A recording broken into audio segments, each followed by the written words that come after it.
Consumado est!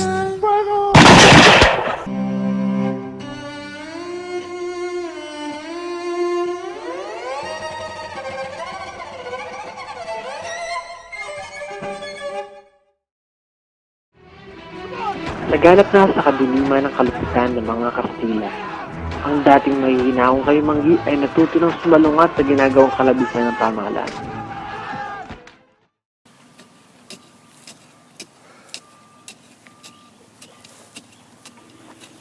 Ang pagbabalik ni Crisostomo Ibarra sa kanyang bayan bilang Simon, isang alahero ang nagkaroon ng pagkakataon para magtagpo sila ni Basilio. Si Ibarra at Simon ay isa lamang. Ginoong Ibarra! Sino ka? Bakit alam mo ang aking lihim? Hindi na po ba ako nakikilala? Ako si Basilio.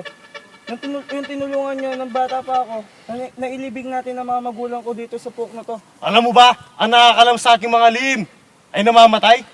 Wag po. Ako po talaga si Basilio. Ganun ba? Ang iyong inay nabaliw at ang iyong kapatid ay walang awang pinagpapaslang ng mga pari. Halika at tayo magaganti. Sumama ka sa akin. Pero paano po? Wala po akong pera. Wala rin po akong armas. Wala akong kapangyarihan. Si Basilio lamang po ako. Huwag kang mag-alala. Ako na ang bahala sa lahat. At hinikayat ni Simon si Basilio na sumapi sa kanyang paghihiganti. At dito nagsimula ang pagkaplano ni Simon hanggang nahuli si Basilio at 10 sa kanilang mga kasamahan.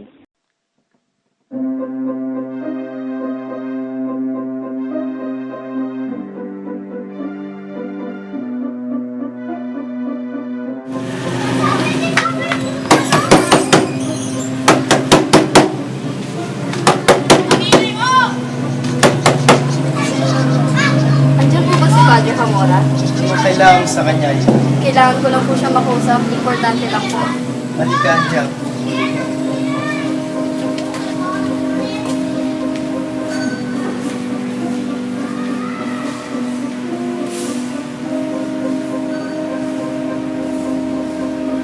Padre. Padre.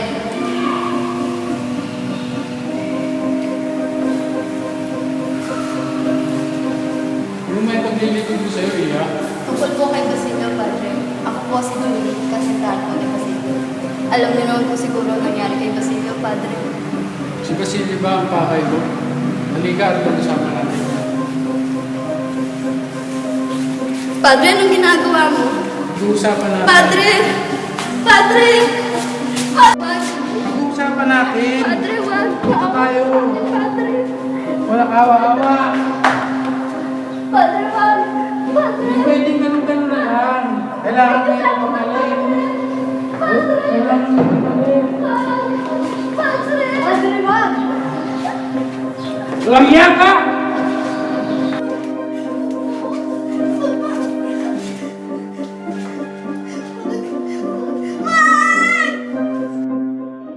Nalaman ni Basilio na namatay na ang kanyang kasintahan na si Julie at nangakong paghihiganti ito.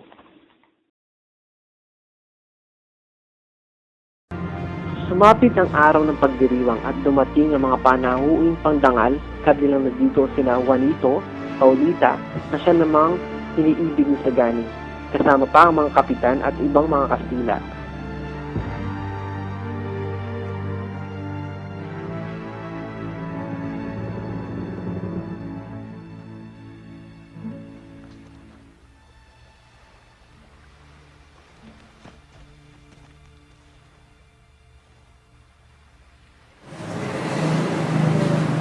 At dumating na nga si Simon para ilagay ang lampara at ipipasubuhin bilang ganun ng mga Kastila at mga kasaping traidor sa bansang India.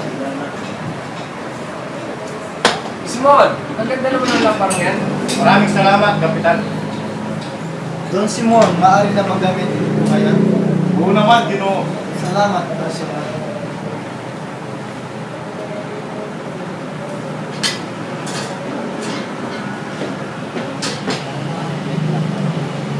Alam na.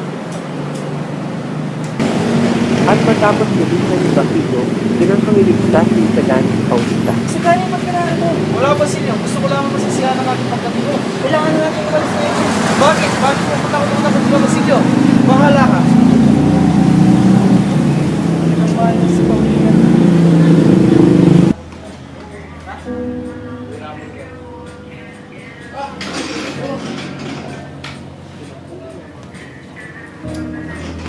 Dito nagalit ang mga general na Kastila at pinahuli ang mga tulisan at ang pag-amin ni Simeon tungkol sa pagsabog. Kami! Kapitan! Nandito na yung mga tulisan!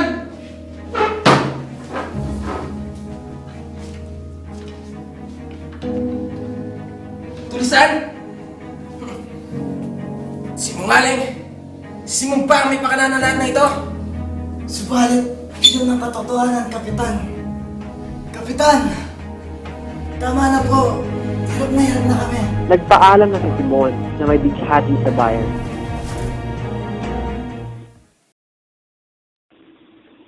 Lumipas ang mga panahon at isang araw, namamasyal si Padre Florentino sa tabing dagat.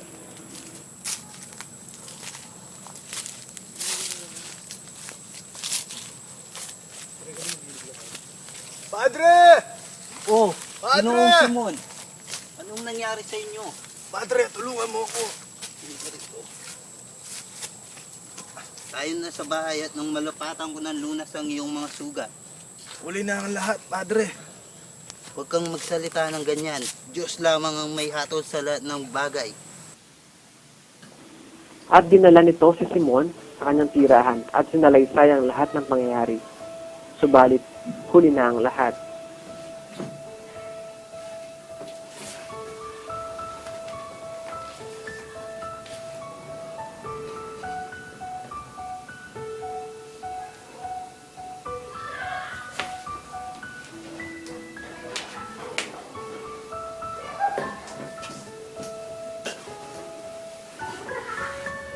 Kawawa naman si Ginoong Simon.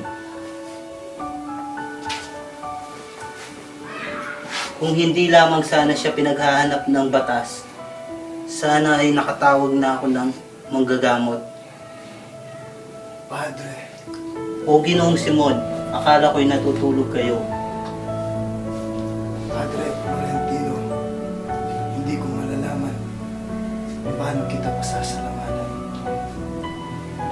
Ginoong Simon, may nararamdaman pa ba kayo? Ang hirap. Pero ako'y masaya dahil sandali na lang ang aking paghihirap. Diyos ko, anong ibig mong sabihin, Ginoong Simon? Ayoko nang maghirap.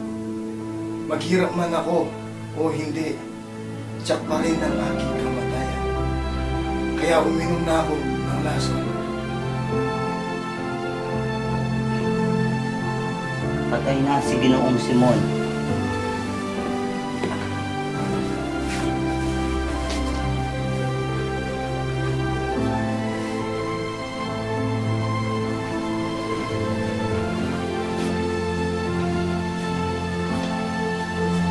Ang kayamanan.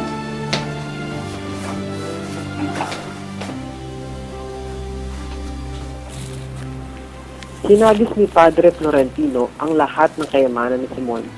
Hudyat ito ng bagong hangarin. Ang kayamanan ito.